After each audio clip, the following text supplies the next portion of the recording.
got a bit of a wild story for you now. So, Mexican lawmakers recently got a taste of the extraterrestrial in an extraordinary congressional hearing in Mexico City. Now, they heard some intriguing testimony that we are not alone in the universe, and they even laid eyes on what were claimed to be the remains of non-human beings. In this Tuesday hearing, politicians were shown two artifacts that a UFO enthusiast named Jamie Mawson believes are the corpses of extraterrestrials.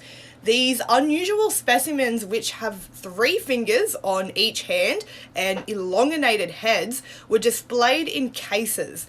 Now, Jamie Mawson says that these were discovered in Peru near the ancient Nazca lines back in 2017 and are believed to be around 1,000 years old.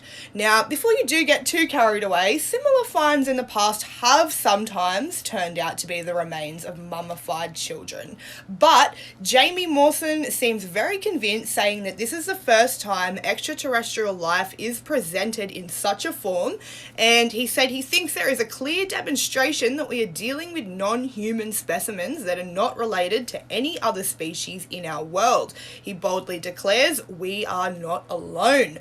To add a dash of science to this mix, the director of the Scientific Institute for Health of the Mexican Navy mentioned that X-rays, 3D reconstruction, and DNA analysis have been carried out on these remains, and his verdict? He said, "I can affirm that these bodies have no relation to human beings." But that's not all. The hearing also featured former US Navy pilot Ryan Graves, who has had personal encounters with UAP, and discussed the stigma around reporting such sightings. This comes at a time when the US government has been shifting gears on UFO information, finally taking them seriously after decades of being rather cryptic. The Pentagon has been actively investigating reported sightings by military aviators, and NASA even has a panel studying UFOs, which is a first for the space agency.